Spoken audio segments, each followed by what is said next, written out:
My entitled sister is stealing money out of her daughter's pocket, all because her daughter is forced to use her mom's bank account just to get her own money. Things have gotten so bad that we're even considering legal advice to try and keep this from happening anymore. Here's what happened. Don't forget to subscribe and turn on notifications. My sister has 3 kids, and her oldest is about 18 years old, and she moved out a few months ago and got her own place. The other 2 kids still live with my sister and her partner. My niece has been trying her best since she moved out. She had a partner and a job lined up, but everything went south very quickly. Her partner broke up with her, and she had a breakdown, and now she doesn't have a job, and she's feeling sick because of her depression. My niece has to use my sister's bank account to get her benefits paid into it because she doesn't have the appropriate identification to open her own bank account, even though she gave my sister the money to buy her a provisional license about 2 years ago. But my sister never sent it off and instead spent the money on other things and never paid my niece back. Since my niece started getting her own money paid into my sister's account, the money has been going missing. My niece only gets a couple $100s each month to live on and is already struggling. We try and help her as much as we can, but there's only so much we can do. But the other week, $50 more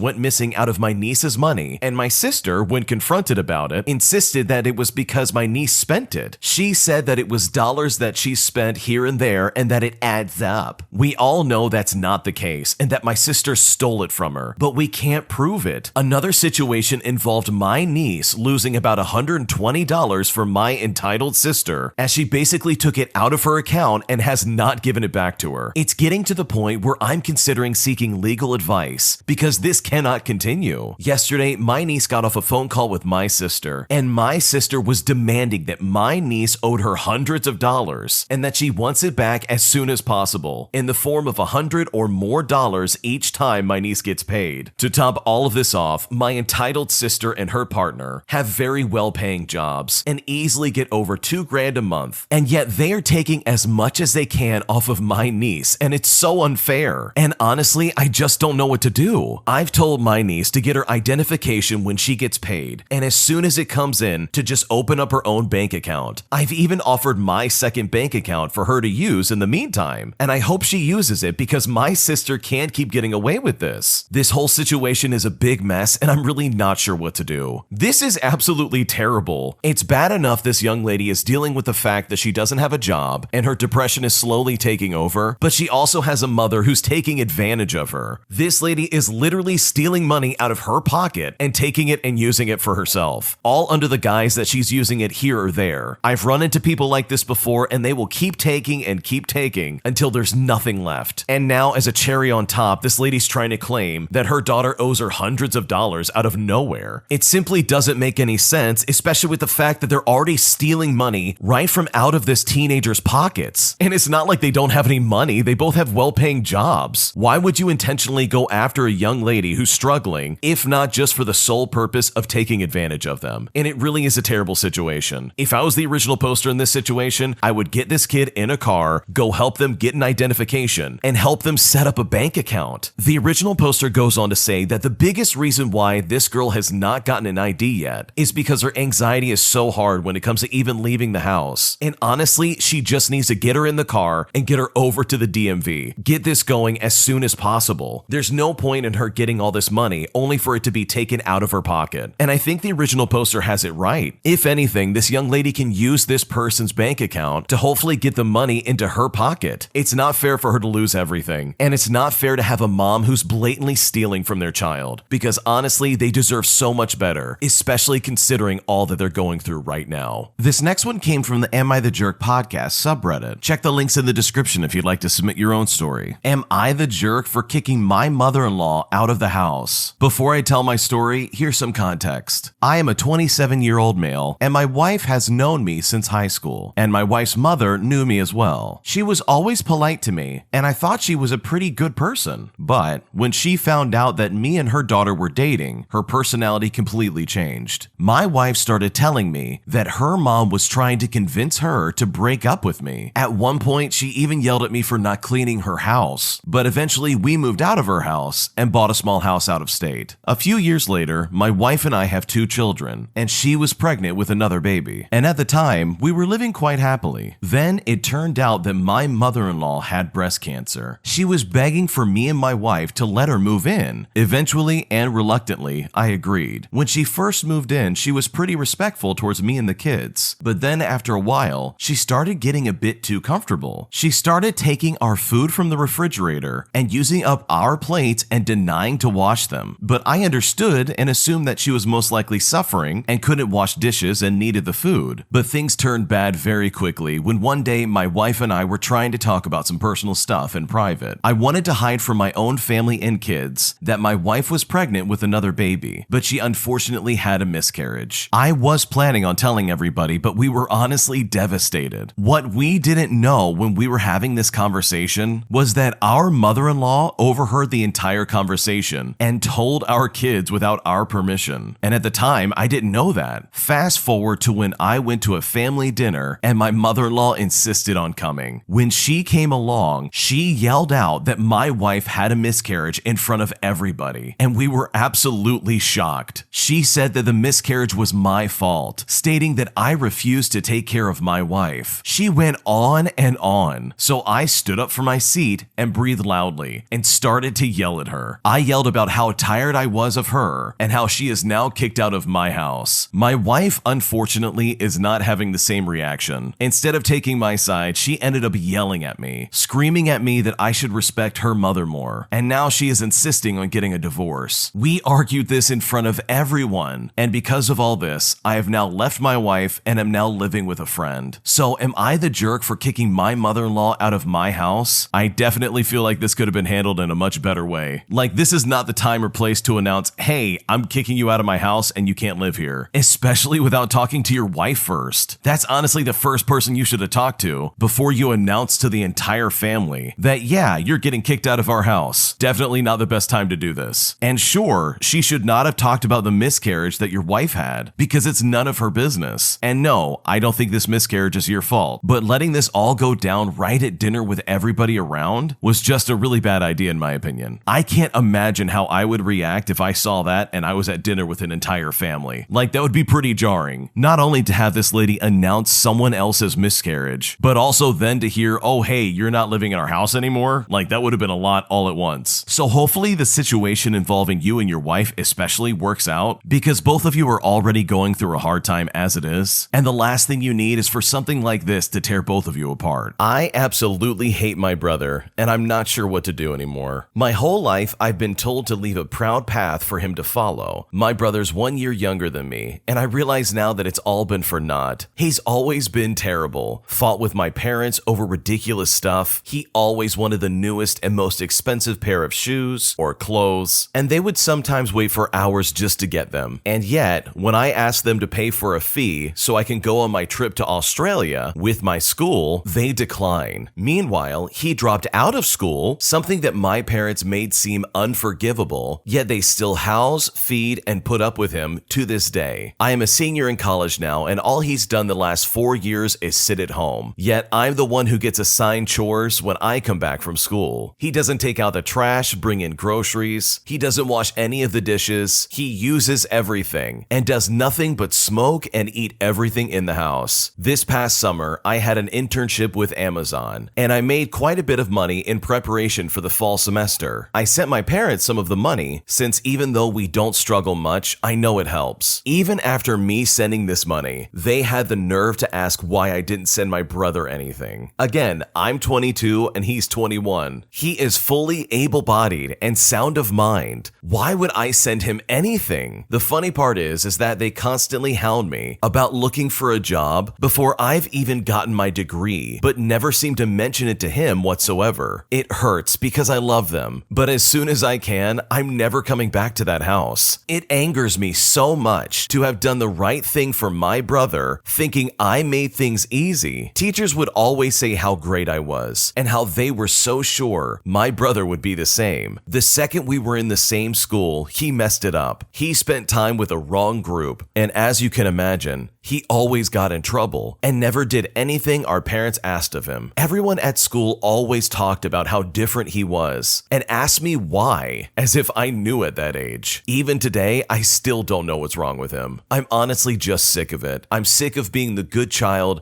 but treated like trash. And at this point, I'm so done with my family. If I got treated the way you got treated growing up, and if I had to deal with that level of favoritism, I also would be probably super upset, because this is just not fair. Your brother sat around for 4 years and did nothing, all while you went to work and did the best you could to get where you're at in college. The imbalance here and the absolute favoritism that you're clearly seeing and dealing with is just atrocious, and there's no excuse for it. Like, your brother easily could have worked and built some kind of career, but from the sounds of it, all he does is lay around and eat food, which is not fair for anybody involved. And no, you don't necessarily need college to be successful, but something, anything to push him forward in the right direction towards having some kind of independence would have been good. So I think your plan of moving on and moving away from these people is fantastic, because you should not have to deal with this kind of garbage on a daily basis. I think your plan of making an exit and moving on with your life is probably for the best. This way you can escape your parents' obvious obsession with the golden child of the family, also known as your brother, even though that's not the truth, and will allow you to flourish in your own way. So best of luck with that, and hopefully one day your parents will realize how good of a kid you turned out to be, and that your brother is nothing more than a leech. My boyfriend and I have been having really bad arguments, where he thinks he's telling me his side of the story, when in reality, I feel like he's invalidating me, and I honestly don't know what to do. I don't know if I'm in the wrong here, but I could really use some advice. We've been together for going on 5 years now, and still we haven't seemed to manage to figure each other out yet. When I feel bad about something, I'm frequently scared to bring it up because of how he will respond. He usually gets really defensive, and he'll start to tell me his side of the story, which I interpret as not listening to or caring about how I feel. We just had a big fight because he's been acting physically distant the last few days, and I've been feeling anxious about it and sad, but trying not to show it. I'm not having a great day so far, and he saw I was on the verge of tears and asked what was wrong. I immediately felt really anxious because these things never go well, but I told him that I've been feeling he's been unenthusiastic with me the last few days and not really responding to my bids for affection. His response was to tell me that I'm wrong, as well as to list off the reasons why I'm wrong. He would then start listing all the reasons why I'm wrong, belittling me in the process. I immediately started feeling really upset because this is the response I anticipated from him, and I got way angrier than I should have. This escalated to us yelling at each other, with him saying that he's done nothing wrong. He said that he was just telling me his side of the story, and that he was fine and that he didn't do anything wrong. I told him that I felt like when I told him something that was bothering me, his response was to tell me all the reasons why I'm wrong. We cannot see eye to eye on this, and I feel like it's really damaging my ability to commit to a long-term relationship with him. What should I do? Based on what you've described, your boyfriend is super defensive. It's like his first instinct whenever he's blamed for something, or whenever somebody